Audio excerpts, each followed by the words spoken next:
basically abuse their own country, and they ship a whole bunch of deadly narcotics overseas. Now, of course, if you look at the northern border here in in good old Dataland, you'll find out Canada is just not doing enough.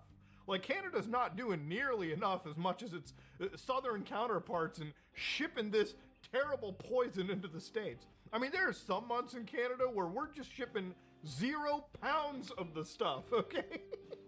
So immediately I wondered over here, I'm like, what can Canada do about this? And no matter who you ask, it's always like Canada can do better to tighten that border. But like, how? It seems like everything's just pretty fine right over here.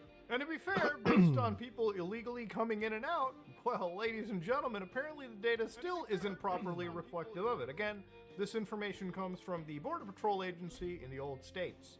So yeah, it's wild when, again, a lot of these narratives and punditry get completely squashed by just raw, hard data. And there's a reason why I don't like to be like a political channel, because at the end of the day, I feel like grifting in it is incredibly easy. All you have to do is just avoid any form of facts and logic and reasoning, and just fucking scream the loudest in here. Or I guess goon the hardest. It's not wrong. Like some political channels have recently come out to doing, okay? It's just insane, right? Like, you can't ever argue with somebody that just already has consumed so close their to fucking, 97. Like, side of the Kool-Aid, okay? God damn it. You're basically, it's easier to argue about these facts with people that are in cults like Heaven's Gate, okay? You might be unironically better at handling with cult members than you are actually people that are already in the world of politics, which could be argued is nowadays a cult in of itself. Yeah, I was about to say that. But of Fair course, enough. even looking into data from, again, the Drug Enforcement Agency, okay, this is right from the DEA. Again, I'm using data from the accusers at this point.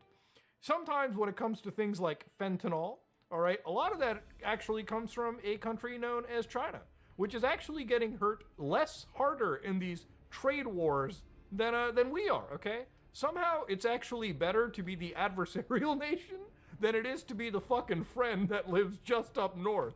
What the fuck? Now, I think it's a little bit wild, honestly, considering out of this, that the situation has wildly devolved this hard, and especially considering the fact that, you know, after massive, serious events like 9/11, Canada has, in fact, sent some of its soldiers out and have died for American interests. What are you doing? And honestly, I have no regret on any of that. I do understand what it's like to work together.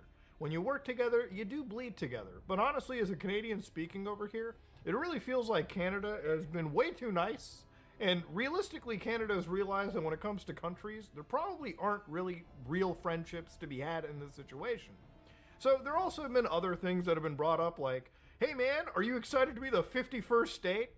Yeah, I really do think that an entire invasion or annexation of Canada wouldn't go as well as one would expect. It would just basically be drawn out to an entire situation that would really just make this entire side of the world look terrible. And honestly, I think people are really underselling or underestimating just how bloody and terrible a situation like that could end up actually being.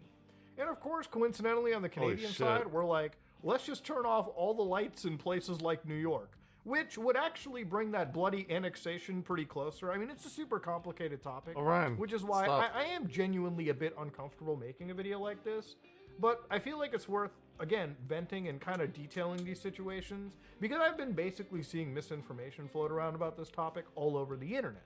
There are problems with both countries. Hell, there's problems everywhere you go. But genuinely speaking, I think a really saddening part about this is seeing that at once, two countries that effectively are friends and will probably always remain being friends even after, you know, the politics of the countries keep shifting around. Look, Canada and America, they can't just grow legs and get up and walk onto the other side of the world. With that attitude. We're always going to be neighbors. And I've always found out in my life, okay, where I live, it's always better to be friends with your neighbors than constantly be at odds. You know, I may not love everything that my fucking neighbor does to his goddamn yard every day, but the last thing that I would do is basically start bitching about him. And basically start, like, you know, actually running a real beef that draws resources away from both of us. And I guess that's where it just kind of comes down to. I'm kind of extrapolating that on a governmental level. Now, at the 4-minute mark of this video, I did say something that I actually enjoyed out of this, was seeing that, for once, I actually saw Canadians come together rather than complaining about situations. And it really made me a little bit more appreciative of my countrymen and women, where it's like, hey, listen, at the end of all this, at least we can somewhat come together, even at a time of actual impending crisis. So I don't know what comes on Tuesday, whether we're all going to be sitting around a collective fucking homeless encampment together, or maybe things aren't as bad. Honestly, I don't really know. Everything an analyst has said has been it's going to be bad for everyone. Not just for Canadians, not just for Americans, not just for Mexicans, literally everyone, okay? And it's going to be one of those situations where come Tuesday, I just hope that even if the worst comes to worst, seeing all this national unity, I can at least have a good old bottle of Molson Canadian right with my countrymen, and maybe hopefully walk through this, and maybe come out of it relatively unscathed.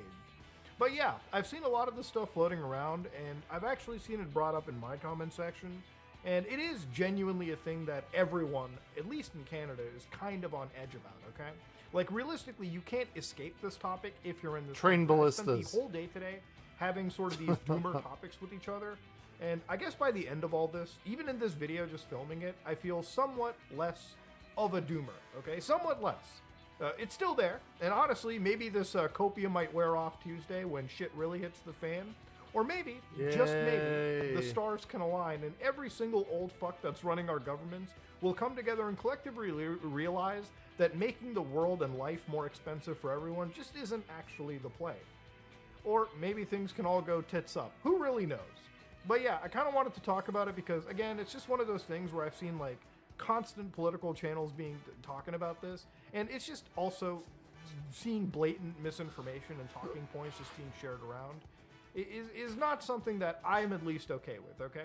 I'm sorry, when we get slandered like we're running drug cartels in Canada, at least someone in this country has to stand up and at least provide the facts. And those facts, thankfully, have been provided by the people who've got the coolest flag in the history of country flags. And I'm talking about the United States, okay? Stars, stripes, that shit is awesome. And if it's one thing I'll concede with the Americans on, is that our flag is a fucking leaf.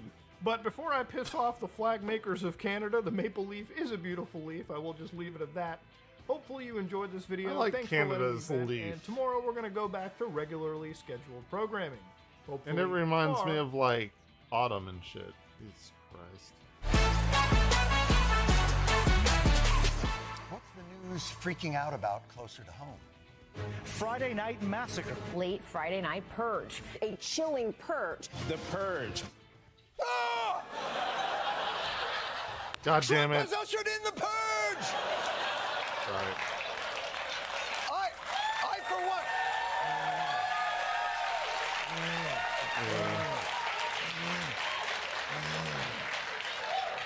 I, for one, will take full advantage by doing some unpermitted lawn work. Your God is powerless. Although, just in case I'm misinterpreting, what is this purge about exactly? Breaking news, the mass firing of government agency watchdogs. Trump fired at least 17 inspectors general. No! He Oh, got shit. rid of 17 inspectors general! Oh, we already saw this. Okay, fair enough. Why was this uploaded a day ago? Like, we watched this like a week ago, I think. I don't know, maybe it was yesterday. Feels like a week. God.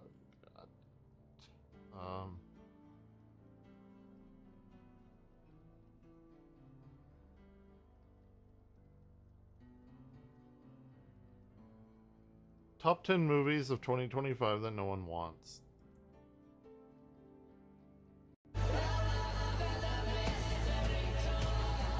Welcome to Watch Mojo, Okay. and today we're looking at some upcoming movies that no one seems to care about, despite the heavy marketing and name brand recognition. Yeah, but your scientists were so preoccupied with whether or not they could. They didn't I stop to use think that they quote should. all the time. Now All You the See Me time. 3. Well, I've never seen one or two. on some of my fabulous lies and hypocrisy, and to perform some of the most dazzling feats of magic you have ever seen. They are the world's greatest magicians. Despite the return of its all-star cast, we don't have high hopes for Now You See Me 3. It's been almost 10 years since the second movie, which is an astounding wait for a follow-up, and we just don't know if the momentum is there for a third entry. And besides, it's not like the second movie was even very good, earning a pretty middling reception from both critics and general audiences. Wait, what are you saying? How is this possible?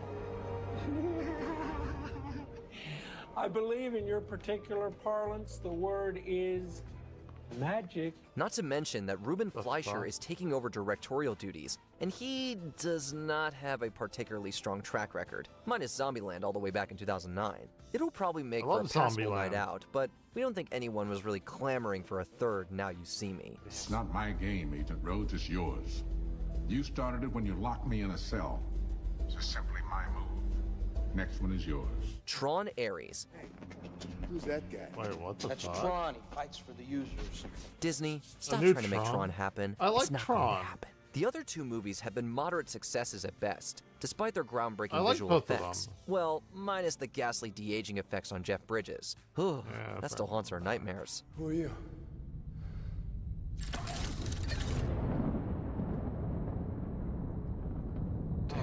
The franchise kinda shit returns doesn't for a take third me out of movie, the in a movie. whopping I don't 15 years after Legacy.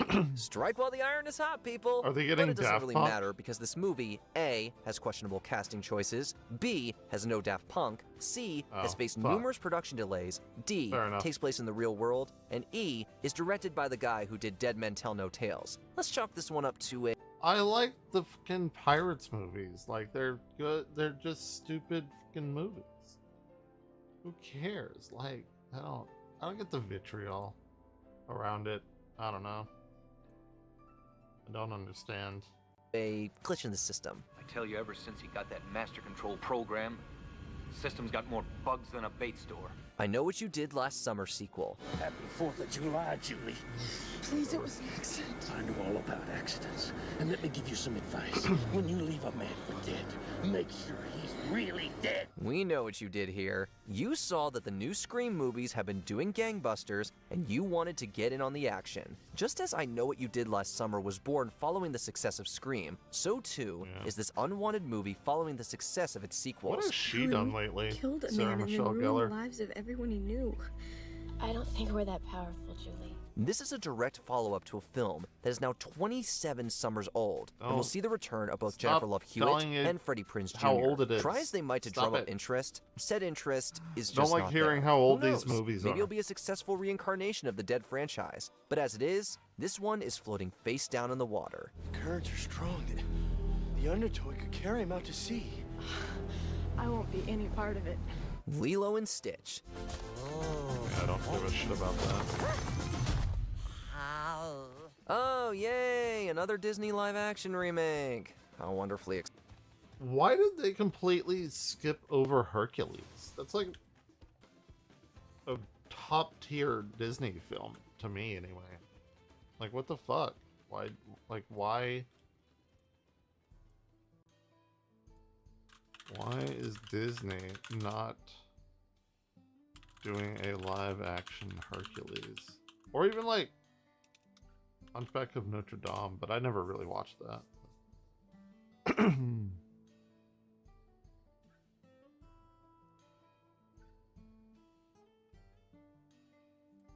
Are they doing it? Hold on. Hercules came out in 97. When did Lilo and Stitch come out? It's like early 2000s, right? Yeah. 02. Hold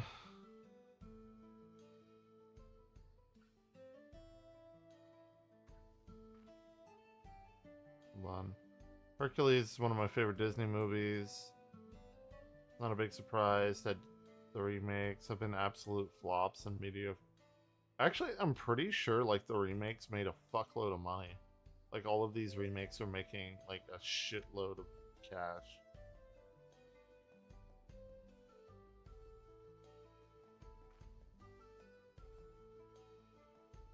They redid Peter Pan? Did they really? Maybe no.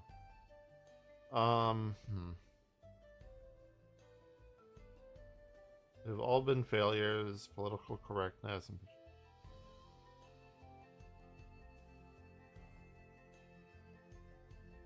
trending ideologies, and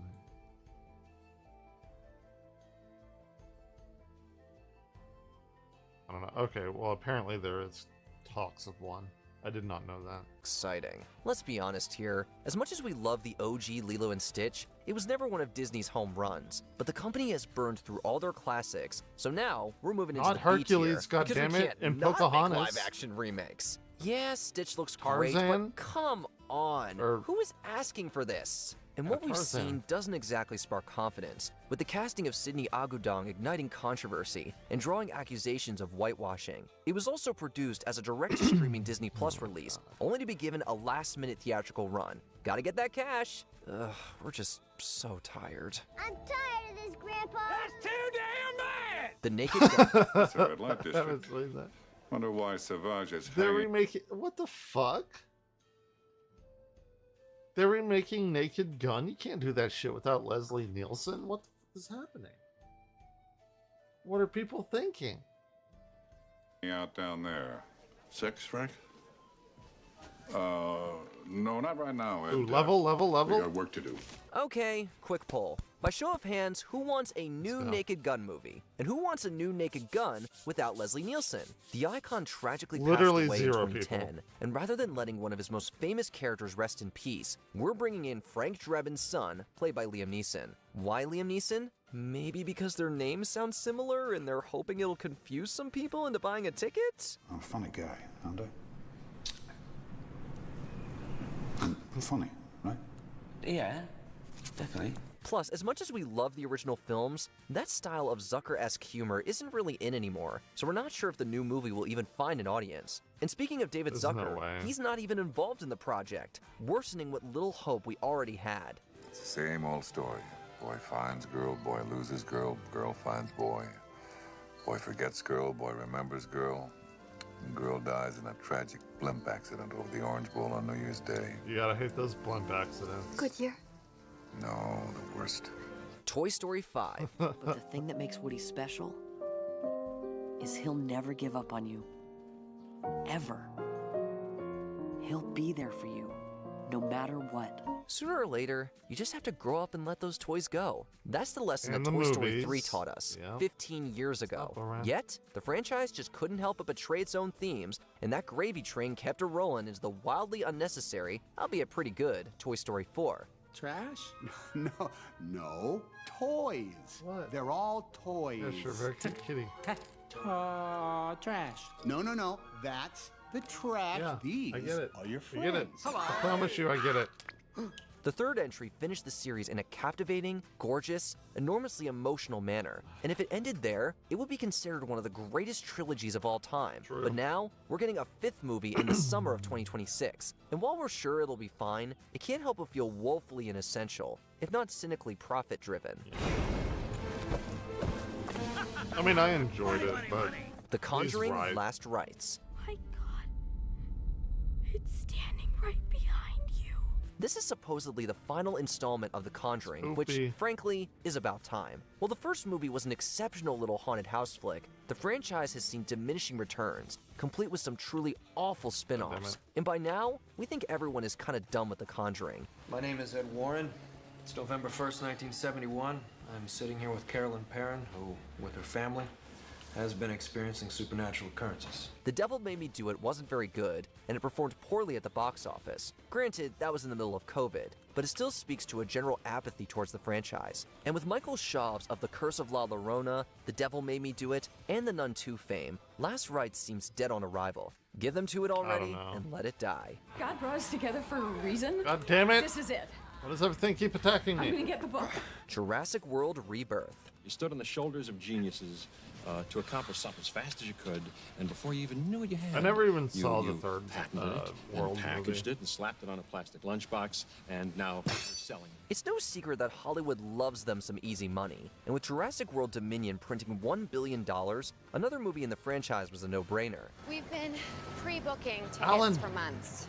The park needs a new attraction every few years in order to reinvigorate the public's interest, kind of like the space program. This one is a standalone sequel to Dominion, taking place 5 years later and starring Scarlett Johansson and Mahershala Ali in the lead roles. they certainly have an abundance of talent between them. It's also being directed by Gareth Edwards, who did an admirable job with the 2014 Godzilla, but with David Cope writing the screenplay and the poor critical track record of the Jurassic World franchise, we can't help but be a little cynical. Boy, do I hate being right all the time. A Minecraft movie. Anything you can dream about here, you can make. We knew a Minecraft movie was only a matter of time, but did it have to be whatever this is? We received the first teaser trailer in September of 2024, and the internet it's gonna make like immediately $1 clowned billion. it. Deemed a massive cringe fest by many, it was harshly criticized for its CGI, nightmarish creature designs, and that infamous line delivered by Jack Black, who once again seems to be playing Jack Black. I'm Steve. We can't say it gave us the greatest expectations going forward, even if the second trailer was much better. Video game movies have been on a tear recently, but we're afraid that Minecraft might be left in the dark. Okay. This guy is such a tool bag. Before we continue, be sure to subscribe to our channel and ring the bell to get notified about our latest videos. You have the option to be notified for occasional videos or all of them. If you're on your phone, make sure you go into your settings and switch on notifications. Snow White. Magic mirror on the wall. Who is the fairest of them all? It's mirror, mirror, goddammit. Thy beauty, majesty. I'll never admit that it's not. I look at you, and I just want to be the fairest of them all. Is it too late to cancel Snow White? Because nothing good can come of this. The movie has been viciously slandered and criticized from day one, and it seems like absolute. Gal Gadot there looks like Nikocado Avocado. I'll never be able to unsee that. It. Never mind that it's yet another live-action remake, and a remake of Disney's most historic movie at that.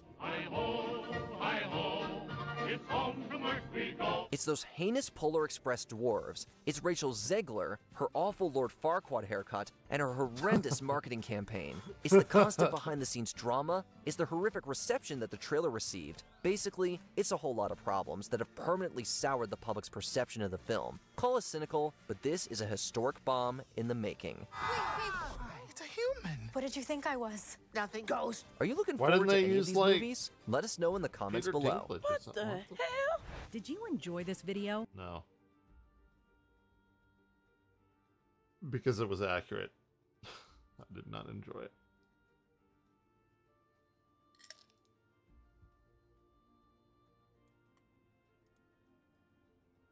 Okay. What else do we got? Haunting intact shipwrecks?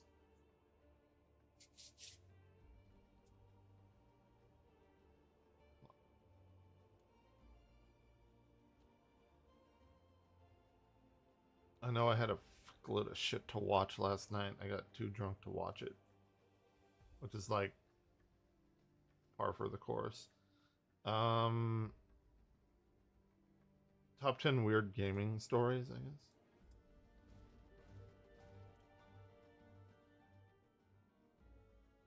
Come on. You can do it. Gaming is a world of weird, and every month the weird stuff happens.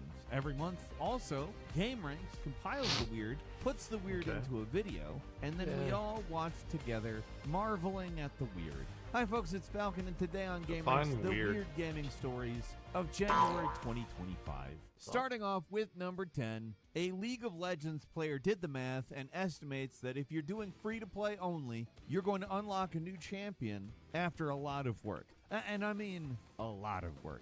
Like, do you have 37 days of no school, no job, no sleep to spare? Because I mean, that's about how long it would take. 882 hours, according to some math done by a user named Barack.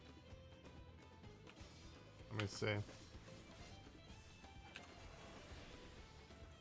He said, what, 32 days or something, right?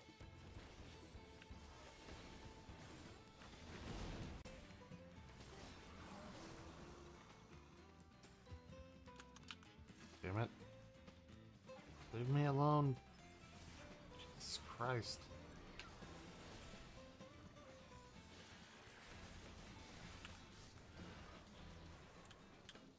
Yep, no.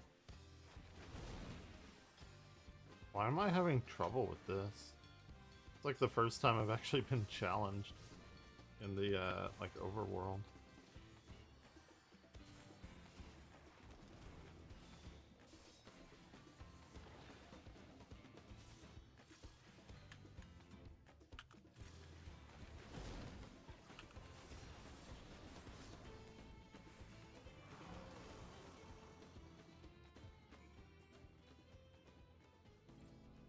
Okay.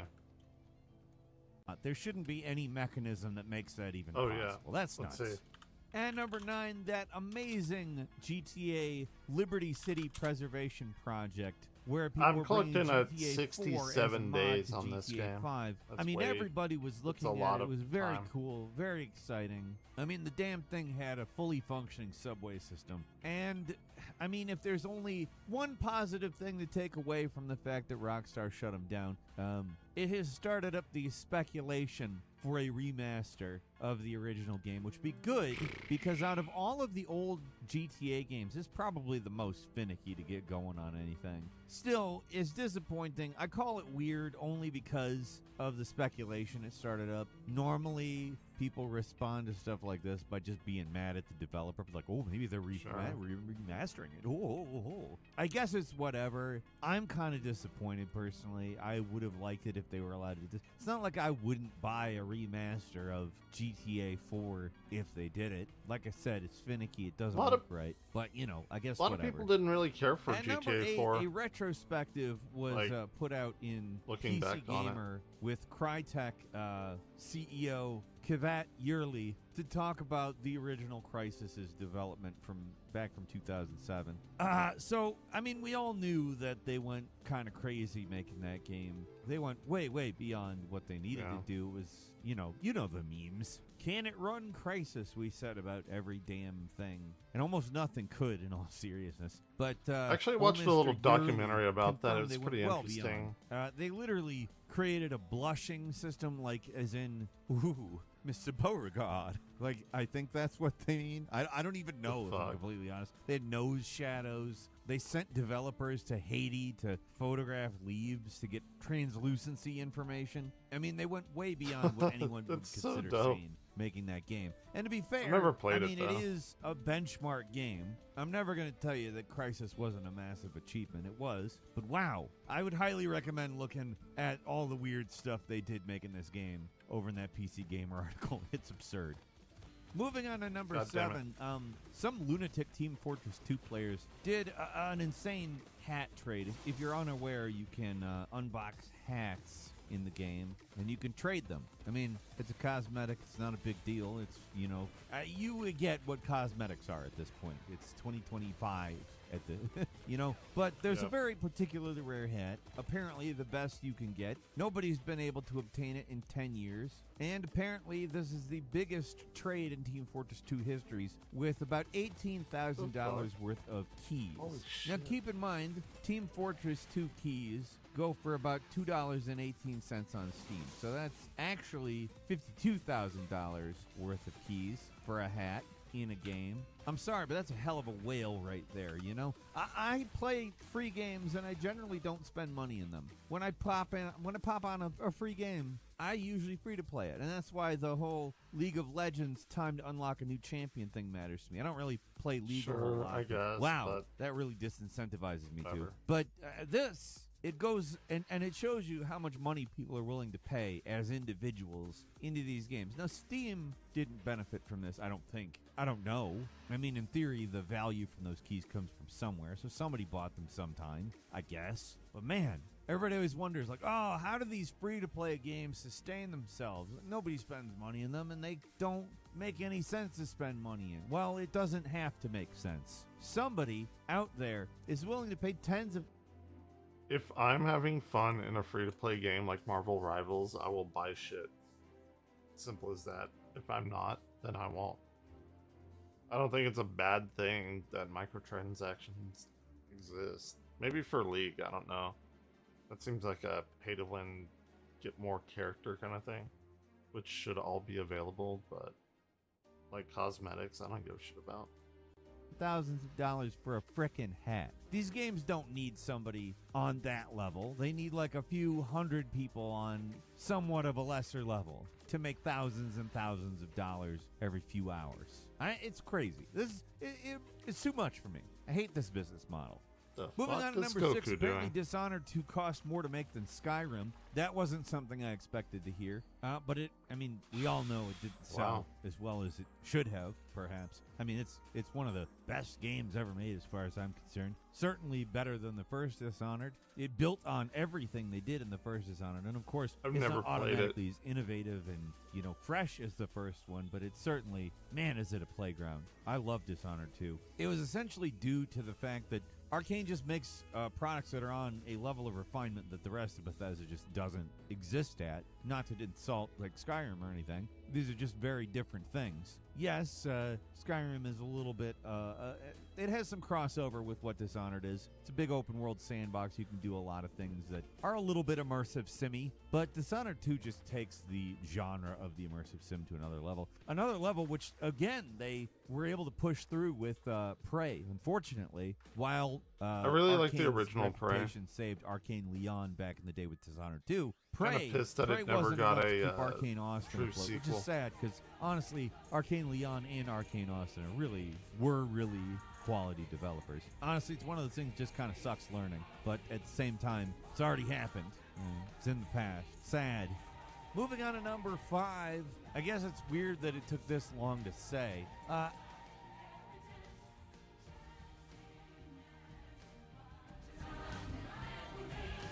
Some kind of like montage. They're like about to explode the train, send it into the dome. Everybody's working together. Pretty cool. That's pretty dope. Kind of reminds me of the ending to Ocarina of Time, where like everyone's together.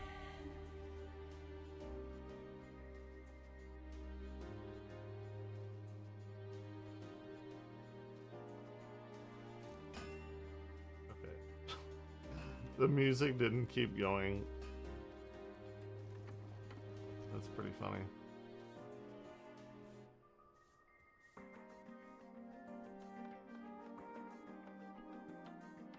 Also kind of reminds me of Halo, like Halo 3, when the elites and the humans are going to the Ark, and like everyone's kind of like the humans are getting ready the Covenant weapons and the Covenant the human weapon, which is weird because like you would think that they would handle their own weapon. I get it, it's like a camaraderie thing. I don't think you're going to find this weird at all, but the writer from Deus Ex Mankind Divided and Deus Ex Human Revolution was not happy with the ending either. Mark Chacher, yes, that's actually how you pronounce the name you see on screen. He confirmed it himself in the interview that he talked about this stuff. Here. He thought the ending was really, really uninspiring, unresolved, etc.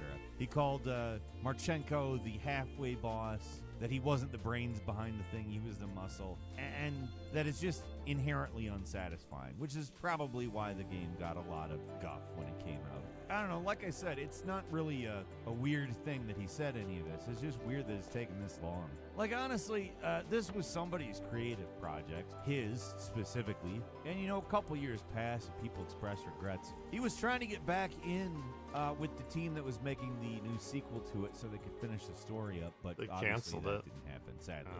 And number 4, yeah, also maybe not weird, but it's weird that, this is still how things go, I guess, but also not weird because it's always how things go. The NVIDIA RTX 5090 and 5080 sold out absolutely instantly, and, they're on eBay. Are you shocked? Well, maybe you'll be shocked at the price they're scalping them for.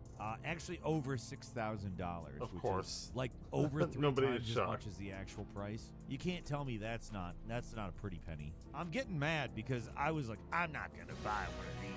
Why would I buy one of these stupid overpriced cards? It's not really that much better than the card I got. I could just buy a 4090, and for all intents and purposes, that would be a lot better than my 3090. But no, I should have taken all my credit cards and purchased one of these guys and sold it on eBay because $6,000. $6,000. I would have made $4,000 just materialize out of nowhere. That would have been weird. If I had thought, oh, the same thing that happens every time is going to happen this time, I should get in on it. Would have been weird. And number 3, one that I am celebrating. I think this is a very good one. And it's also, to me, weird that it finally happened because it didn't seem like it was going to. But Sony finally made PSN accounts optional for the games on Steam. So, Spider-Man 2, Last of Us Part 2, you don't need a PSN account to play anymore. But here is the interesting idea. So, with all research we have done around punishment and recidivism in the world, it turns out that punishment doesn't actually generally work that well. Forcing people to do something and treating them like they're bad when they don't actually backfired. What does work? Well, offering incentives. Making it possible to get something good if you do something. So instead of paddling your ass for not having a PSN account, Sony is going to give you free stuff if you sign up for a PSN account to play their PlayStation games on PC. That could be new outfits in Horizon Zero Dawn. Could be extra points to use however you want in Last of Us Part 2 Remastered. Could be different armor in God of War Ragnarok, or early unlock more of the suits. The Dawn Blazer, that's a pretty fucking dope name. That is actually a very weird idea. Do the thing that all studies on human behavior indicates works. Yeah, strange, right? And number 2, there is a cheat in Escape from Tarkov that can freeze your PC and max out your CPU. Which, of course, will raise the temperature and wear it unnecessarily. But, I mean, that's not the only problem here. The problem is there are cheaters in Escape from Tarkov that use this to crash your game. Then, when it's like Phantasy Star Online. And the game doesn't immediately disconnect your character because it doesn't. It's assuming your computer could come back. They kill your character and take everything you've got. Yeah, I don't know how to explain it. Apparently, it happens when they play some kind of a sound at you. I don't know if it's actually the sound that is happening or if they're running some kind of a code that runs a sound in a way that overlaps or uses a ton of resources or something. I don't really know. I guess some cheaters with really big, beefy PCs have managed to shoot through it and kill these guys. But, I mean, that's only so many people. People with 5090s that they spent $6,000 for. And finally, at number 1, Chinese regulators are attempting to limit gameplay time to 15 hours a month during school break because they get a month off of school in the winter and they want kids not to be spending the entire time playing video games. Although, I mean, that's a half hour a day, man. 30 days, 15 hours, whole month, half hour a day. Can't do it. Can't do it. Tencent and NetEase, though, are apparently adhering to it and actually forcing this kind of a limit on video games. I don't really know how. I assume it probably has to do with accounts and allowing accounts to play X amount of hours. I don't know. I think it's so excessive. fucking dumb. Like, you should at least go for 30 hours, so it's at least like an hour a day, you know? Or maybe let people do whatever the fuck they want on their own free time. An hour a day. How about that? Games are good for your brain. It's not like they're rotting your brain right now. Whatever. I'm not going to get too heated about this. It's That's weird so and I don't dumb. like it. I do have a bonus for you. Sony is developing a glove that lets you play the piano better. It's basically an aimbot for the piano. Another quick That's one. pretty dope. Sony filed a DMCA against Lance McDonald to remove the Bloodborne 60 frames per second patch for the PC Shad PS4 emulator. So, are they going to put Bloodborne out on PC with 60 frames per second? Is that what's going to happen? Is that the thing that's on its way to happen? Maybe? Hopefully? Maybe. I'm done. It's like they're being a toddler and don't, like, they're not playing with their toy, but whenever they see another person playing with their toy, they get, like, super fucking butthurt and throw a tantrum about it for whatever reason. Here we go. Oh shit. Dope. Dude, we're gonna explode that shit. That's cool. That's super dope.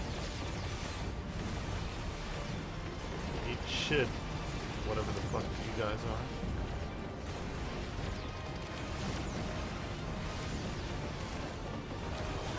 Yeah, trial. Paint that enemy dead. Super dope. It's cool cutscene.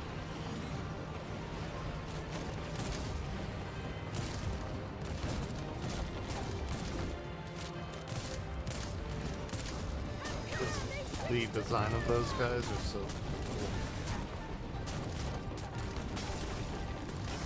Uh-oh. Uh-oh.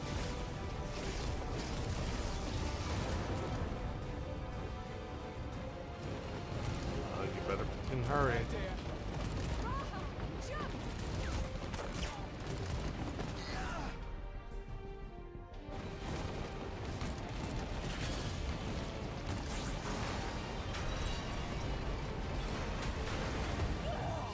Oh shit. No, not Allison. Don't die.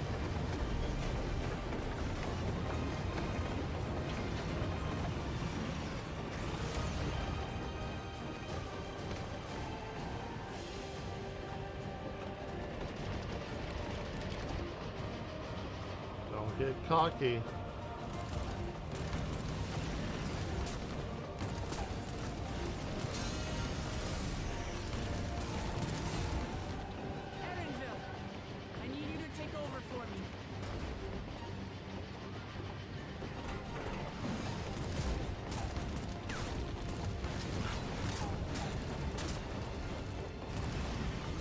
What is she?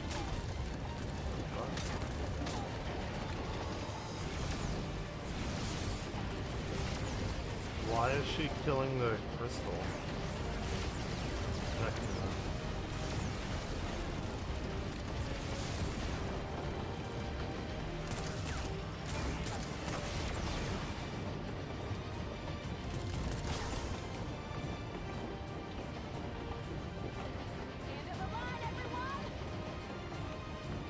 Oh shit.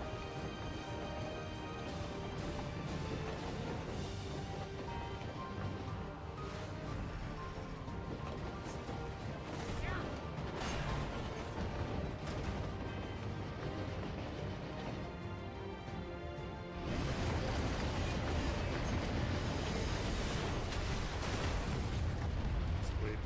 Did we not see them like come out of the top of the dome? Or am I just like misremembering it? Oh, God damn it. Oh, that was too close. Still alive, Erinville? Sorry. We'll get back to Mostly. the videos here in a second.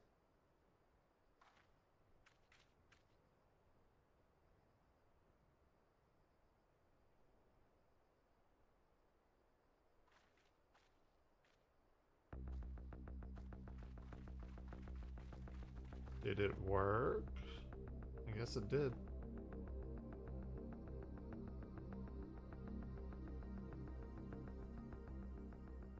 At last, the enemy stronghold. We should hurry before they can regroup. Let's go and find out what's inside.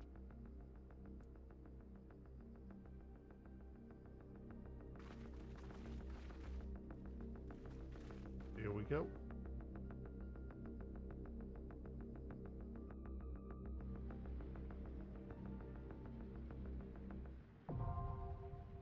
Vanguard, new dungeon. It's been a while. The last dungeon was the City of Gold, I think. Maybe.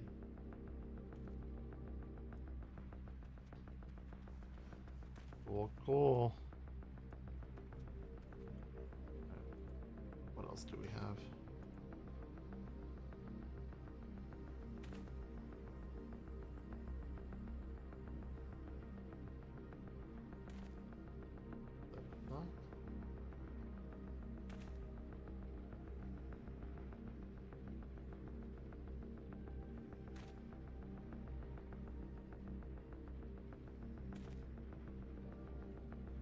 I have never seen The Sopranos.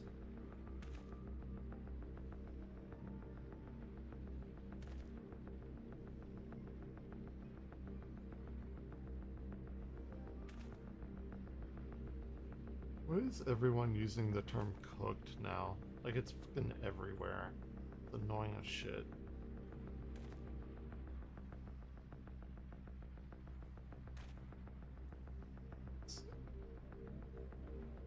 Okay.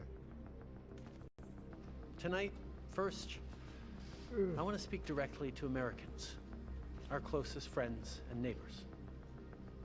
This is a choice that, yes, will harm Canadians, but beyond that, it will have real consequences for you, the American people. All right, breaking news. Prime Imagine Minister that. Trudeau just announced the retaliatory tariffs that Canada will be placing on the United States after Donald Trump announced a 25% tariff on both Canada and Mexico, and It's then a gonna 10% escalate tariff out of on control. China. And before we play these clips of Trudeau, let me just run you up to speed on what's happening, because it's kind of hilarious how it's backfiring. Canada has said it has a detailed retaliation plan to the US tariffs that will seek to hurt Republican states the most. But the executive order signed on Saturday includes a clause that specifies that should Canada retaliate against the US tariffs, President Trump may, quote, increase or expand in scope the duties imposed under this order to ensure the efficacy of the action, meaning that if Canada replaces retaliatory tariffs, Trump will further escalate. This is a trade war in the most literal sense, as in it's escalating, escalating, escalating. Also, to make matters even worse, or better, I don't know, Premier announces immediate response, vows to defend BC against Trump tariffs. Premier David Eby is announcing immediate countermeasures to stand up for the British Columbia's workers and businesses after the United States announced incoming 25% tariffs on Canadian goods and 10% tariffs on energy. And listen to this, quote, President Trump's 25% tariffs are a complete betrayal of the historic bond between our countries and a declaration of economic war against a trusted ally. Said very well. Quote, as British Columbians and as Canadians, we will stand strong and united in the face of this unprecedented attack. As a first step in response to the tariffs, Premier Eby announced immediate measures, including directing the BC Liquor Distribution Branch to immediately stop buying American liquor from red states, again, from red states in particular, and remove the top-selling red state brands from the shelves of public liquor stores, plus directing the British Columbian government and Crown corporations to buy Canadian goods and services first. Now, I want to react to and break down Prime Minister Trudeau's speech in just 1 second because he absolutely cooked, but make sure you drop a like on the video, make sure you subscribe to the channel for top-tier political breakdowns, and really quickly, Trudeau posted earlier, the United States has confirmed that it intends to impose 25% tariffs on most Canadian goods, with 10% tariffs on energy starting February 4th. I met with the premiers and our cabinet today, and I'll be speaking with President Sheinbaum of Mexico shortly. Even JD Vance tweeted out earlier, memo to the press. When a president is elected by the people and then does what he's promised to do, that's democracy. When a president is thwarted by unelected bureaucrats, that's an oligarchy. President Trump refuses to bend the knee to that oligarchy. Buckle up. Now here's the thing, President Trump has not drained the swamp, he has created his own swamp, his own oligarchy that is 10 times worse than any sort of deep state he ever could have imagined. Also, JD Vance is admitting right here that everything that follows over the next few years is on Donald Trump, is on JD Vance, is on Elon Musk. You cannot divert or deflect blame when he says right here, Trump is doing exactly what he wants to do. He even says buckle up at the end. You should be telling that to the American people that are about to get tariffed out the ass from some of our closest allies. I've said this repeatedly, but you can't underscore how damaging it is to the U.S. credibility and to our alliances, the allies that we've built up for so long. Like, it's not even...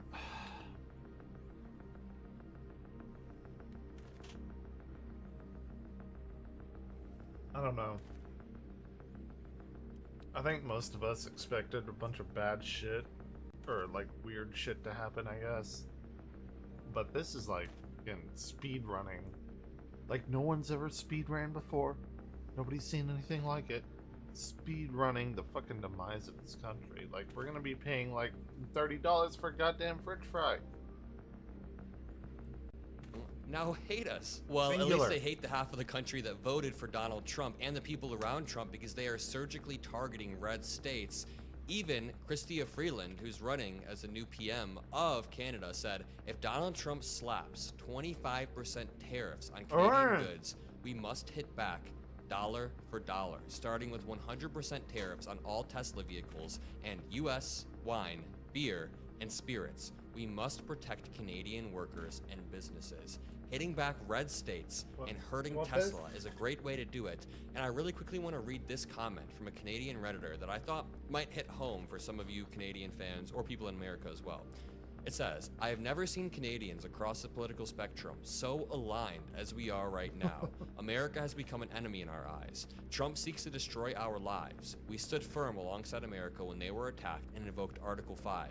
Canadians died for America. On 9/11, we opened our airspace and allowed American flights to enter Canada, even though it was an incredibly dangerous situation. Canadians opened up our homes for Americans in peril. And what do you do to Canada in return? America wants to destroy our economy, destroy our lives, and make America the, quote, 51st state. Seriously, screw America. They said, I don't want this to happen, but if push comes to shove, Canada has a few tools up its sleeve. We can take the gloves off. An export tax on potash. America imports almost 90% of potash from Canada, and Canada is one of the few countries that produces it. Canada provides 40% of the world's potash. It's needed for fertilizer. An export tax on softwood lumber. America imports more than 30% of their lumber from Canada. You think houses are unaffordable now? Just wait until new build prices increase. We can also stop subsidizing our oil exports to America and sell it at market value. More than 50% of U.S. crude oil imports come from Canada. U.S. refineries are specifically designed to handle Canadian oil. The only other market with similar oil is Venezuela. Refineries in the Midwest won't be able to outfit their pipelines and refineries to offset a lack of Canadian oil. America wants to destroy our economy. Let's drive up inflation in America and remind Americans that it's Trump's fault. The main part that I thought was really powerful there was talking about 9/11, talking about Article 5, about Canadians opening up their homes. And this is how American voters reciprocate by electing somebody who's openly hostile towards Canada. Ron Filipkowski makes a great point. He said, quote, so now we get in a pissing match where each side tries to show how much they can hurt each other. People who have been friends and partners forever.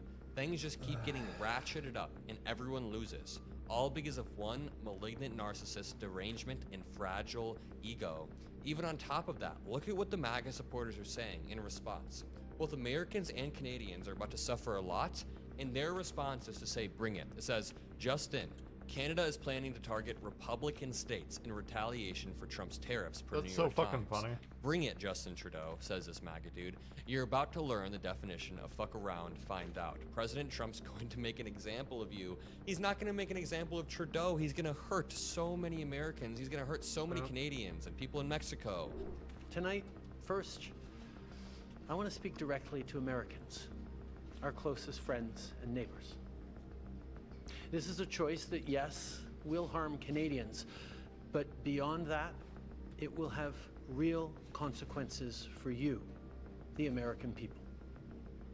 As I have consistently said, tariffs against Canada will put your jobs at risk, potentially shutting down American auto assembly plants and other manufacturing facilities. They will raise costs for you, including food at the grocery stores and gas at the pump. They will impede your access to an affordable supply of vital goods crucial for U.S. security, such as nickel, potash, uranium, steel, and aluminum. They will violate the free trade agreement that the President and I, along with our Mexican partner, negotiated and signed a few years ago. It doesn't have to be this way. As President John F. Kennedy said many years ago, geography has made us neighbors, history has made us friends, economics has made us partners, and necessity has made us allies. That rang true for many decades prior to President Kennedy's time in office, and in the decades since. From the beaches of Normandy to the mountains of the Korean Peninsula, from the fields of Flanders to the streets of Kandahar, we have fought and died alongside you. During your darkest hours, during the Iranian hostage crisis, those 444 days we worked around the clock from our embassy to get your innocent compatriots home. During the summer of 2005, when Hurricane Katrina ravaged your great city of New Orleans, Or mere weeks ago, when we sent water bombers to tackle the wildfires in California. Yep. During the day, the world stood still. September 11th, 2001, when we provided refuge to stranded passengers and planes. We were always there, standing with you, grieving with you, the American people. Together, we've built the most successful economic, military, and security partnership the world has ever seen. A relationship that has been the envy of the world. That was loud. Yes, we've had our differences in the past, but we've always found a way to get past them. As I've said before, if President Trump wants to usher in a new golden age for the United States, the better path is to partner with Canada, not to punish us. True. Canada has critical minerals, reliable and affordable energy, stable democratic institutions, shared values, and the natural resources you need. Canada has the ingredients necessary to build a booming and secure partnership for the North American economy, and we stand at the ready to work together. Like the American tariffs, our response will also be far-reaching and include everyday items such as American beer, wine, and bourbon, fruits and fruit juices, including orange juice, along with vegetables, perfume, clothing, and shoes. It'll include major consumer products like household appliances, furniture, and sports equipment, and materials like lumber and plastics, along with much, much more. And as part of our response, we are considering, with the provinces and territories, several non-tariff measures, including some relating to critical minerals, energy, procurement, and other partnerships. We will stand strong for Canada. We will stand strong to ensure our countries continue to be the best neighbors in the world. All right, really heartfelt speech coming from Trudeau. I like how he appealed to our past relationship, the way the Canadians helped us during natural disasters or after 9/11, helped us fight wars that they really didn't have to fight because we were stronger together. I also like how his retaliatory tariffs are targeted. They're solid. Now the question is, will Trump continue to escalate even further as he promised and continue to he weaken absolutely both economies, or will he back down? We'll see. It's not even a question. Live breaking news updates and live streams. All you got to do is subscribe. You can become a member below. Have a ridiculous. Absolutely ridiculous.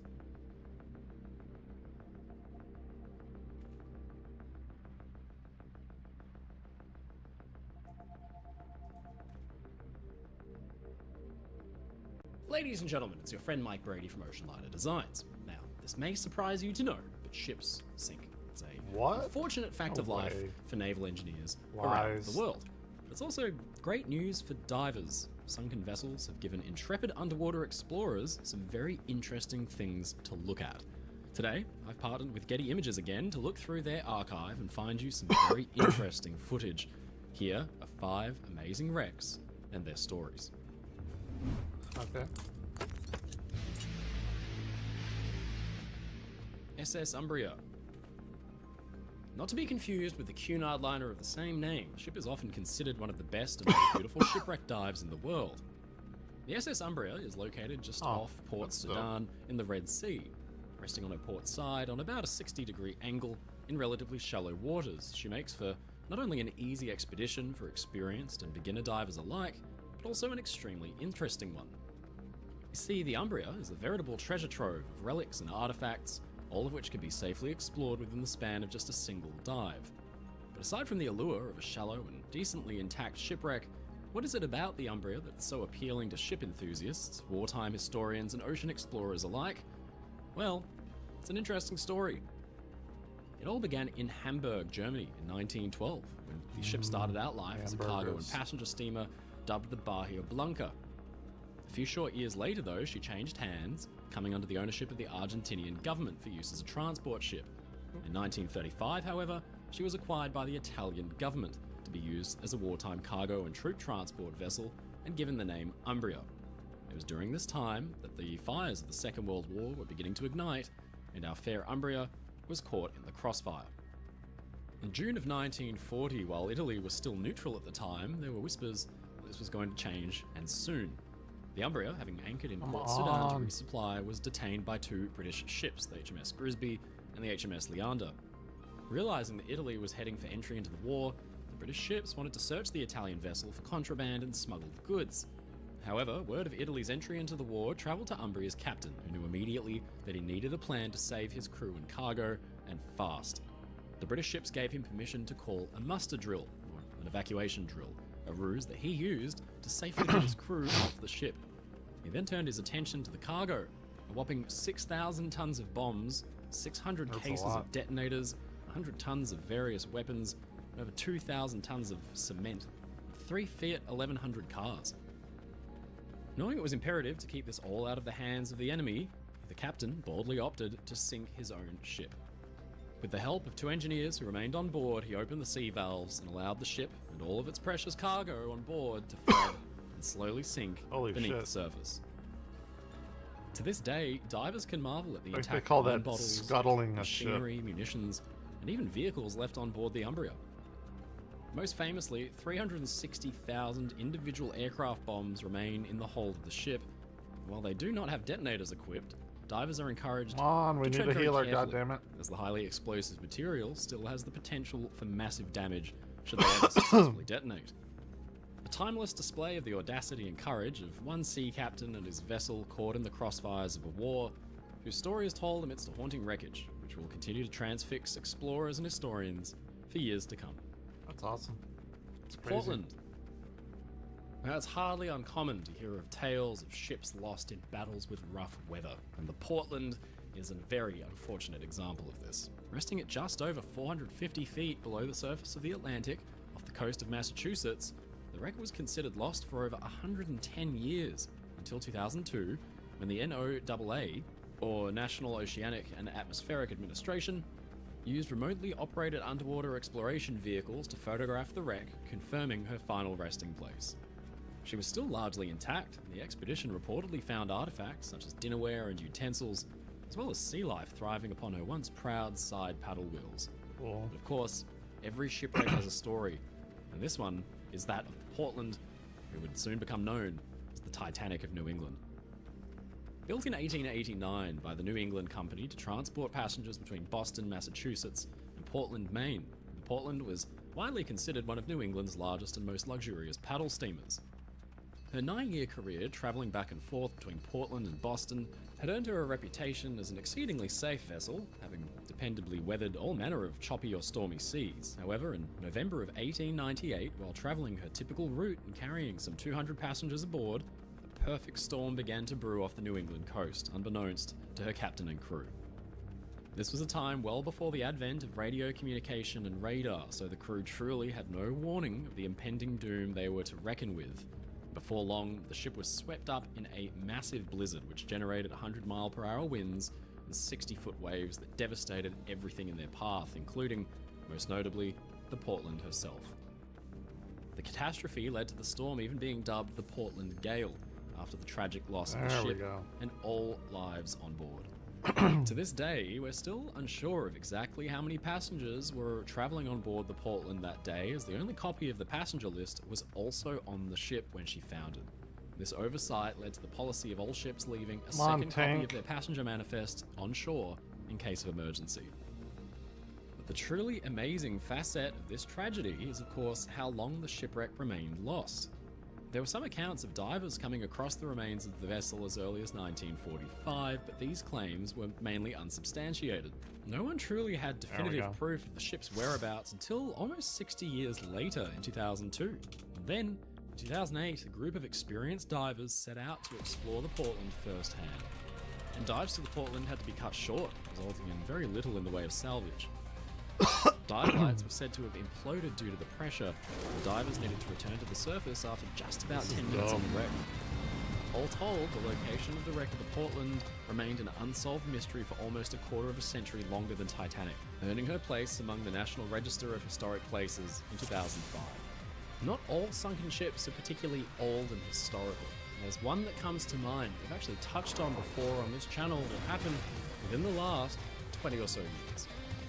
Rising out of the shallow waters and dense foliage of a tropical jungle, we'll find a modern cruise ship resting on her side of overgrown greenery. She is the MV World Discoverer. She was built in Germany in 1974 as a dedicated cruise ship designed to be small enough to offer unprecedented access to exotic locations where larger ships just couldn't go. The Discoverer was only 85.7 meters, or 287 feet long, a gross tonnage of just 3,724 tons. This little ship boasted a 13,000-kilometer cruising range, and she used it to good effect, offering intimate cruises to the Falkland Islands, South America, and South Pacific. One of its real strengths, though, was cruising in the ice. The ship was rated to sail through ice floes and frequently offered cruises to Antarctica or the Arctic Circle. The World Discoverer even carried a small collection of rubber dinghies so passengers could paddle out for a closer look at the ice floes and glaciers on display. It wasn't in the ice that the ship ran into trouble, though. On April 30th, 2000, the World Discoverer was sailing around the Solomon Islands when it dragged its hull over a massive uncharted rock or reef. The object penetrated the ship's double hull, so water began pouring in immediately, and the ship's captain had to act fast, collecting all the ship's passengers as she slowly sank.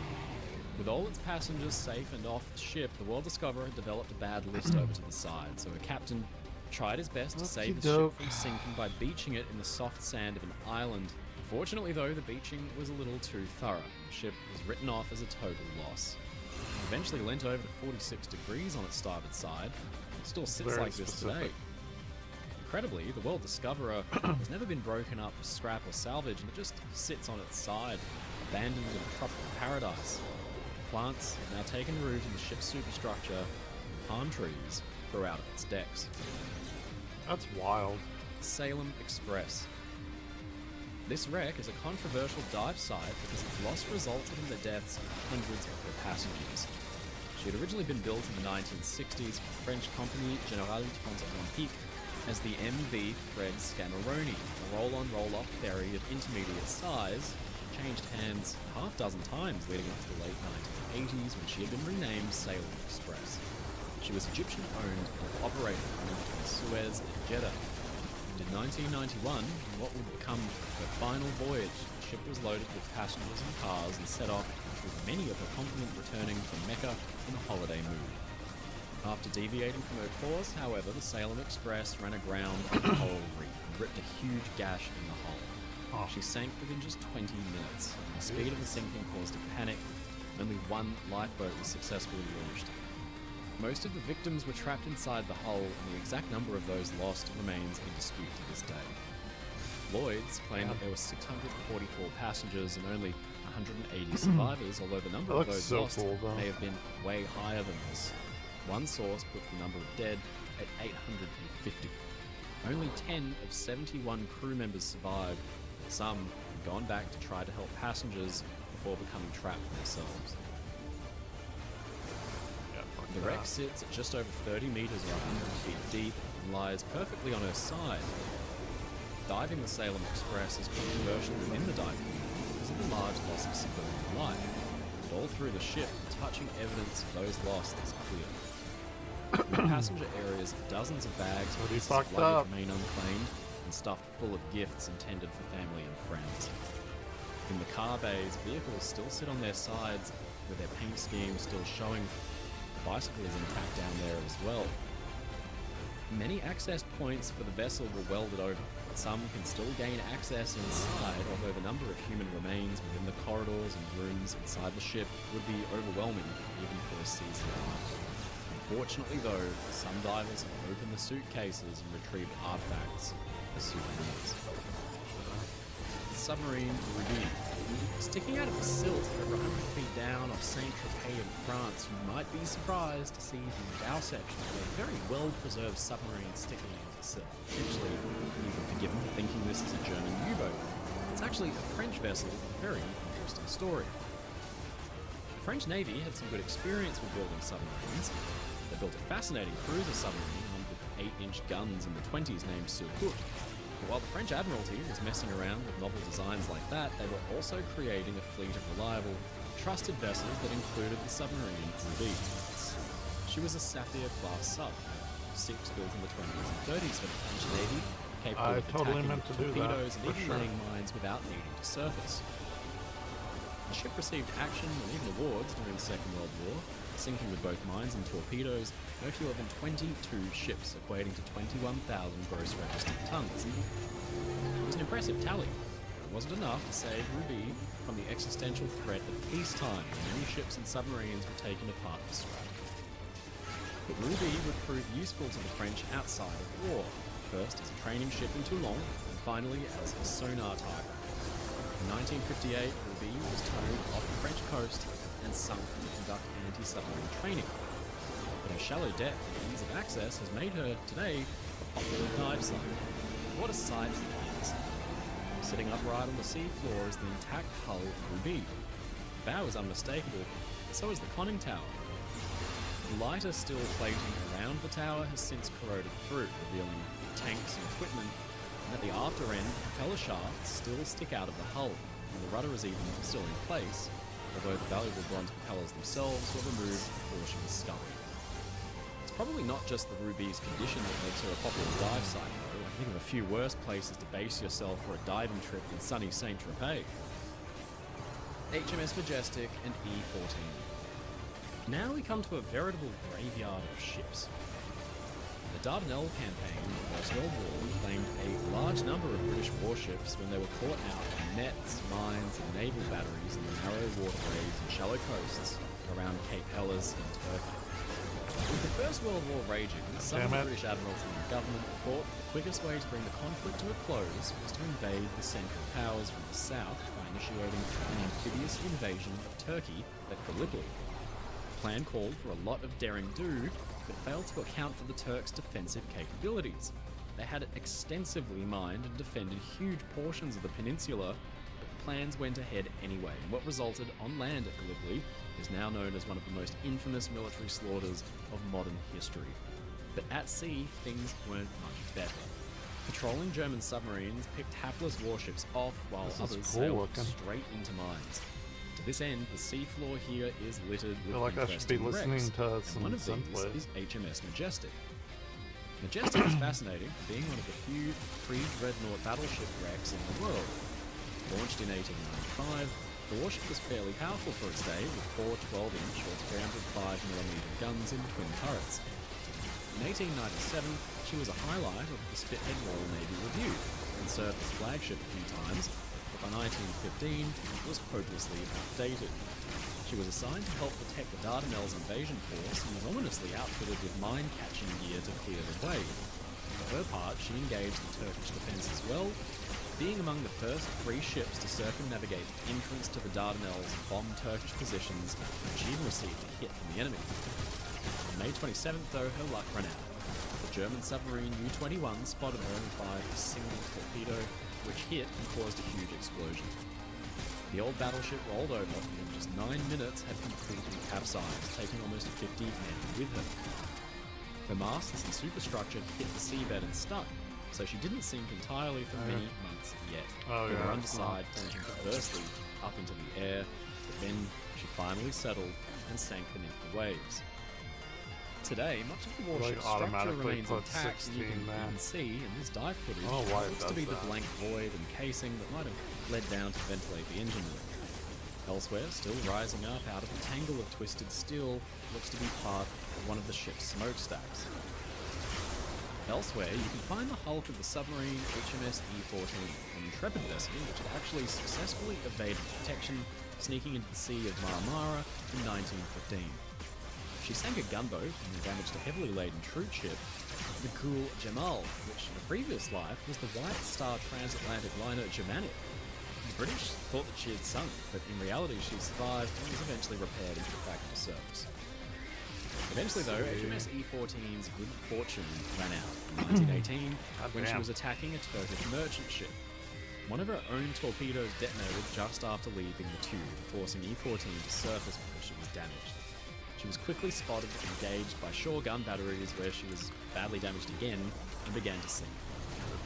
The crew abandoned ship, but only 9 survived, and the wreck was thought lost. It was only in 2012 that E-14 was rediscovered 250 meters or 820 feet from the shore. Only a small part of the bow is visible, rising out of the sand, but crucially, it actually shows a direct hit, possibly showing where the submarine began the flooding that would spell her doom. The wreck is regarded as a war grave. There are actually 13 other shipwrecks around the Karnakala Strait that divers can today visit and explore. The Turkish government has mapped out the exact location of the wrecks to encourage dive tourism in the area, making something of an inventory so that thrill-seeking divers across the world can come and explore at their leisure. The underwater documentation can also show the rate of decay of the vessel's hulls and give some idea to archaeologists just how long they can expect to stay around. Each ship offers a fascinating glimpse into the recent past, when men and their steam-powered machines fought for control. Oh shit, what the fuck is that? We'll end on what is potentially one of history's most unlucky ships. Today, you can see part of her bow peeking out from above the waters of Captain Bay in Alaska. The story is nothing short of bizarre. Northwestern started out as a steam-powered freighter in 1889, built in Pennsylvania for services around Alaska. From the outset, though, the ship earned a I don't know where to reputation for go. trouble, suffering from grounding and collisions that would last throughout her career. In 1907, the ship first ground on the reef, was refloated and underwent repairs. She was beached again soon afterward and developed a leak. She was again refloated, was towed for repairs, but then the tug towing her ran aground in the fog. Later on, she collided with another. Stop. I gotta pay attention to this. Okay. A motion-sensitive bomb has been affixed to me.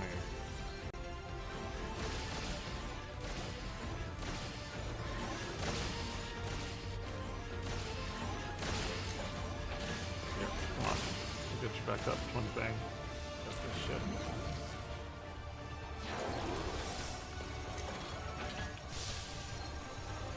What the fuck in the Metroid Prime is this?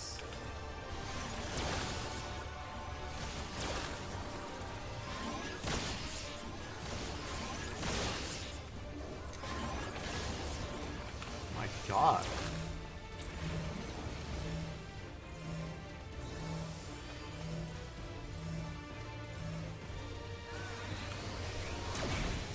That's ridiculous.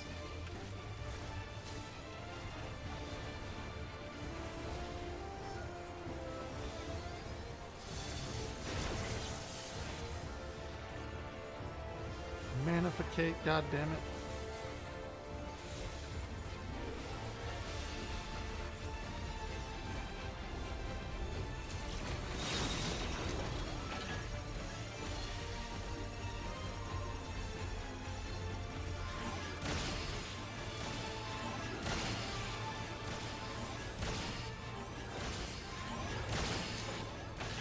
The fuck? I've never fucked this guy. Here we go. God,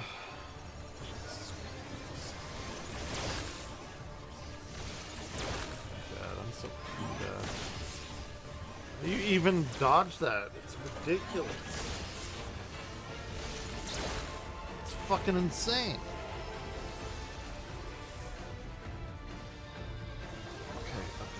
I got you, demon. I got you. Here, I got you. You can't hear me, but I am a res bot.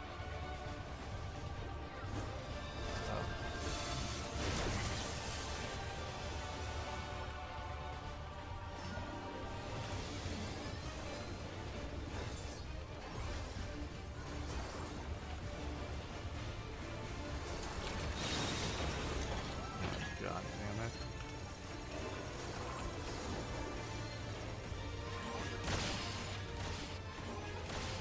Fuck, and I'm out of mana? That never happens. Holy shit. We can fix that.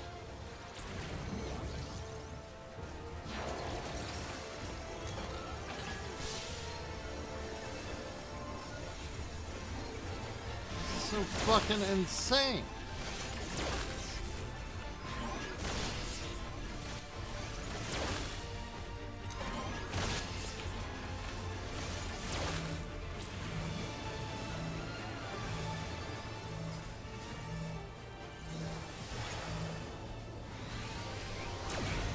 What is my limit break? Oh, I guess it doesn't tell me.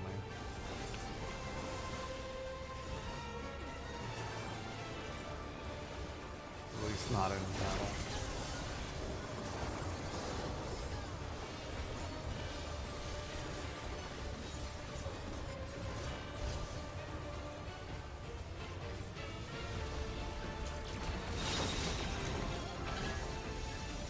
Okay, I still don't know, like,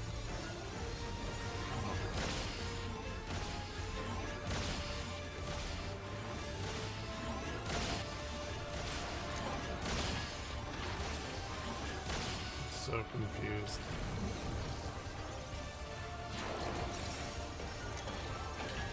Oh shit. Here we go again.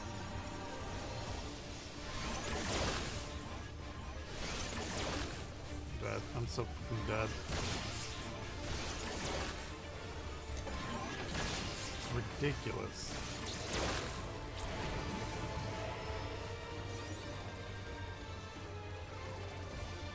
Mind me.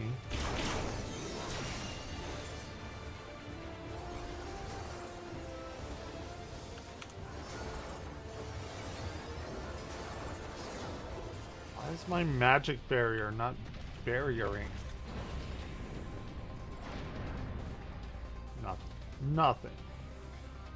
The disrespect.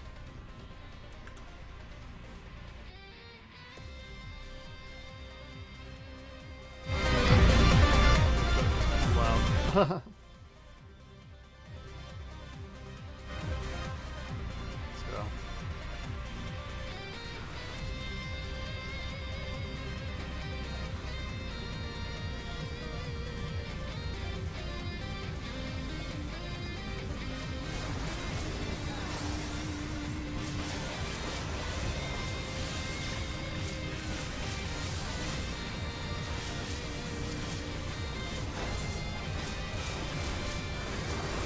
Let's go.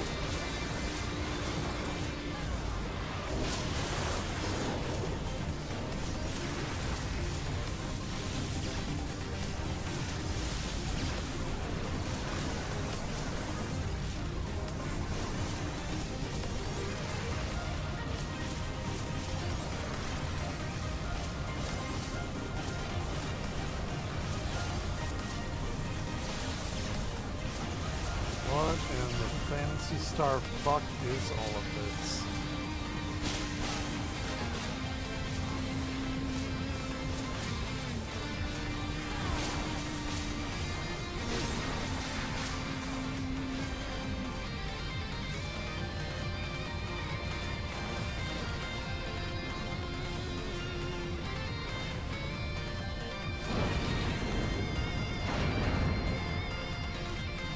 What the fuck? Okay. Oh, I don't even have the fucking thing on. Well, let's watch it anyway.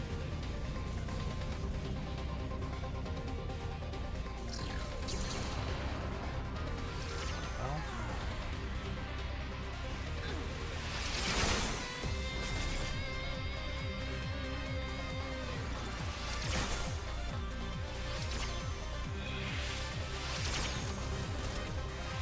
That is a rather big pull.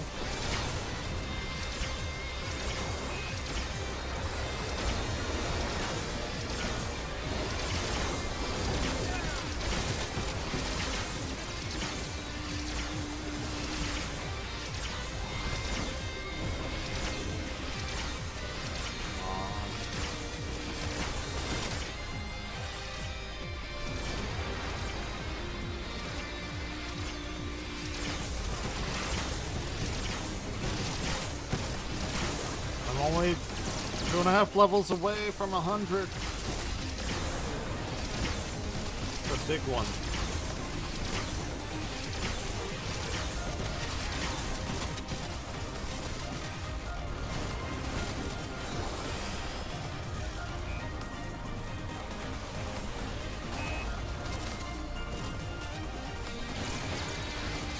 Mass Effect bullshit.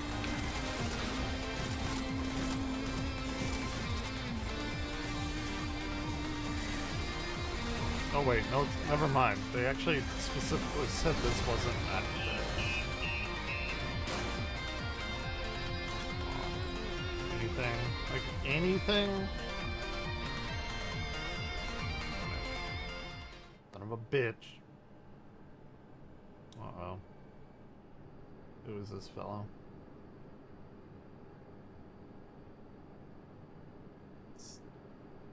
Serious breach should be allowed, but it is now. What the fuck? Xander the Snake Skinner? Ophidian Outrider. I don't know why he didn't have a... One doesn't have a voice. Weird.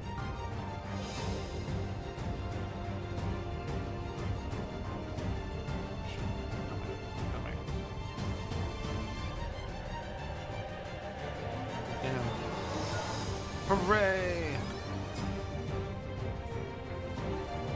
The audacity. Harry Potter and the audacity of that bitch.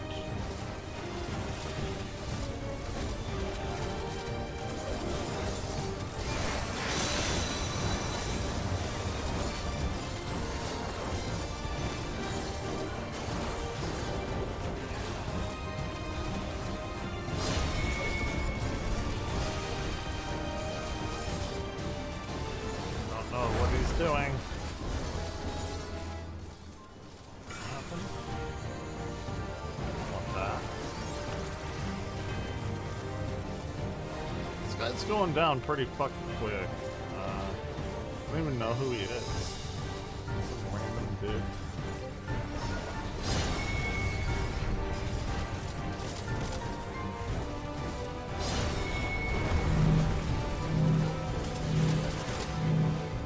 Get away from me! Shit.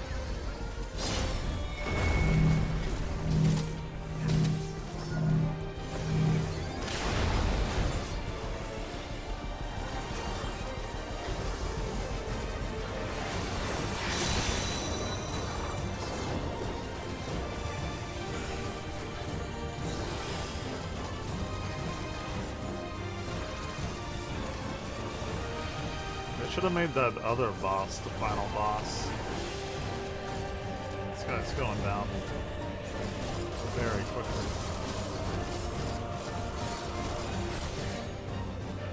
How could you? Yeah.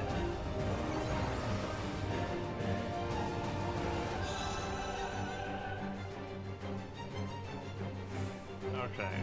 He has another form. Gotcha. That makes sense. Hold the serpent.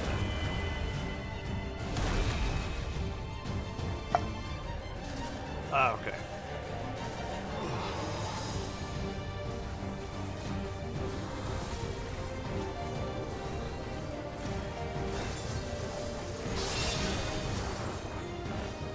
Not a problem.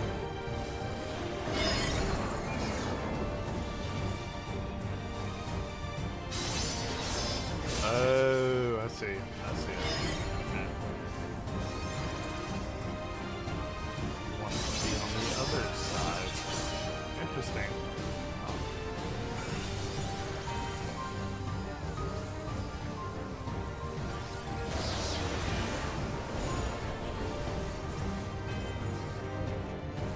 Man, y'all are like speed running these bands, aren't you?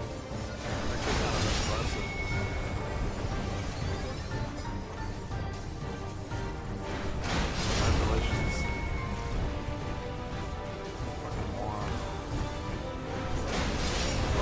I guess.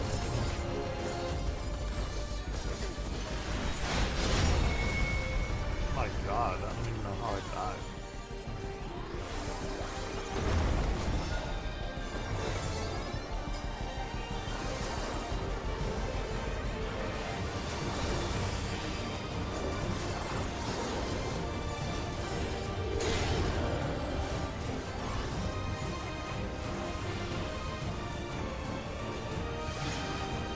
Still going down pretty quickly.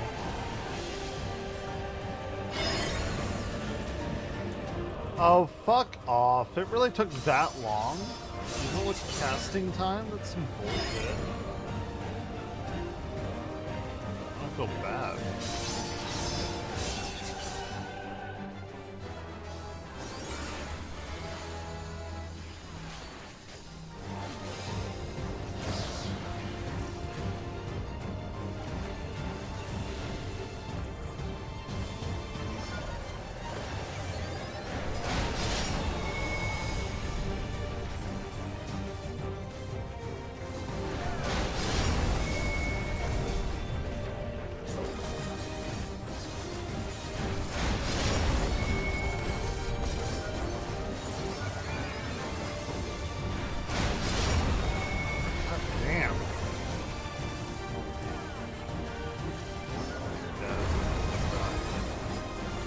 $1,000,000% he's done.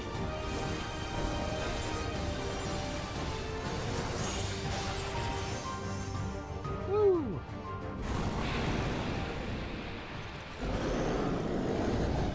So what is this guy's deal? Oh, definitely done. Okay. Oh no, the inventory, goddamn it, motherfucker. Jesus.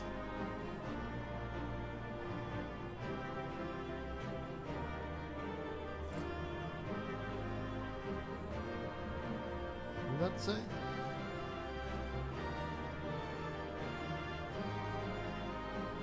I don't know what that said. Okay.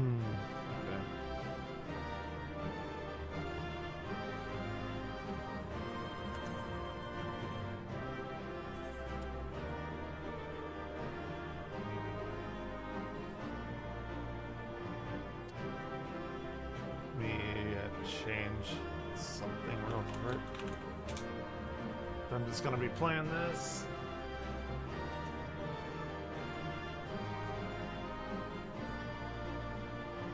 Update title. Listing.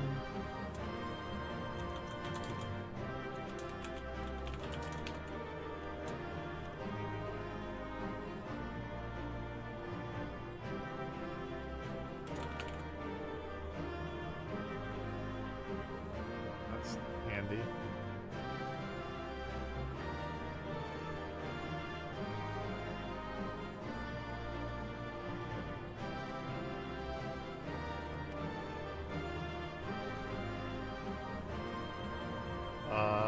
What happened?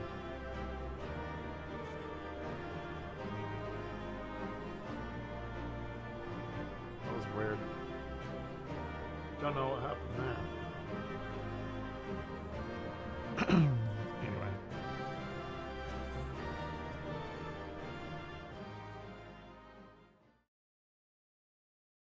Cool.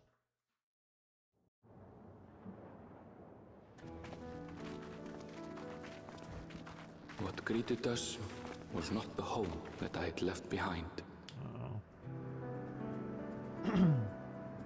There was no mistaking we had reached Yasulani, and yet it was wholly unlike my memories. The lands of my childhood had changed beyond imagining.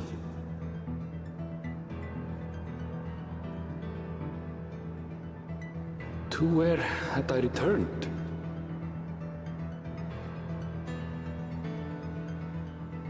We tread on, the darkened skies above a mirror to my heart, clouded with fear and uncertainty.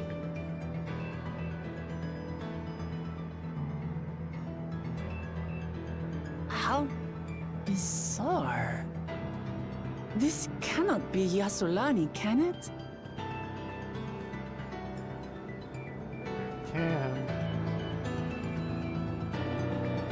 Heritage found. It's crazy shit.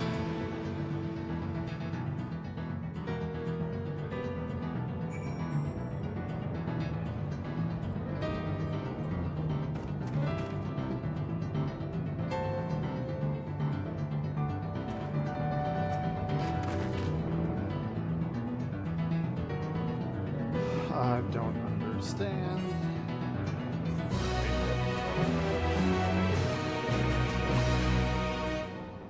You may now enter the Vanguard with a party of NPC evidence. You could do that before, like, I don't know why they keep popping that up. What the fuck is this place? Oh, this is like a completely new zone. Interesting.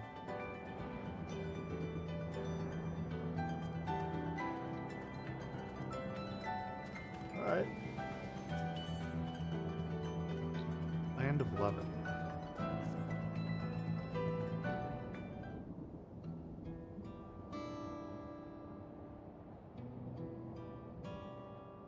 Doesn't make sense. Tower, was it always there? The big thing in the middle? Nor the wall.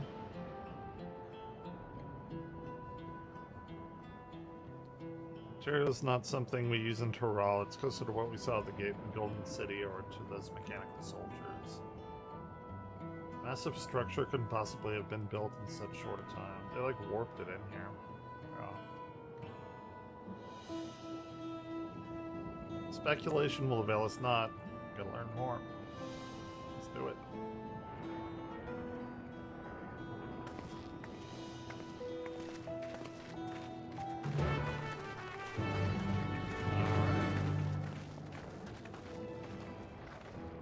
Cool, cool.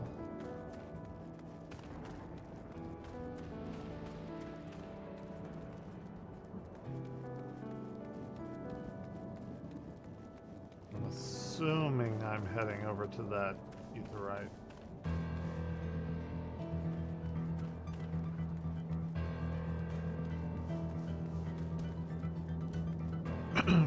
We're nearly level 98. What is like the next thing I get? Let's see here.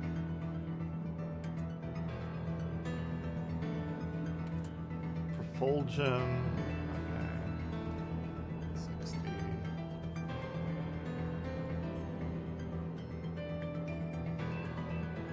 Deals unaspected damage to the target and all enemies nearby, with 900 for the first enemy. Can only be executed under the effect of Refulgence Ready.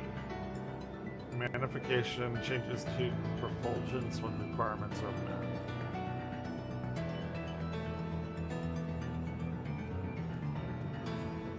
Let's see.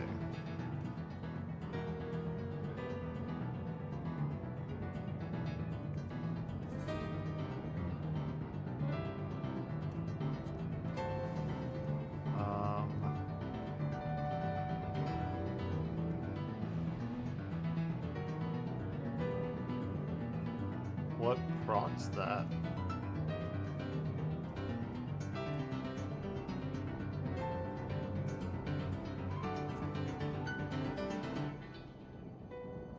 So manification changes to Perfulgence when requirements are met. What requirements are they? Guess I'll figure it out later.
Doke. Gasolani Station.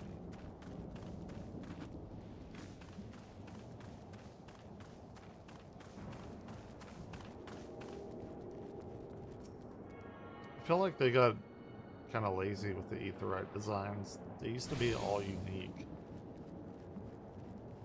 Not so much anymore.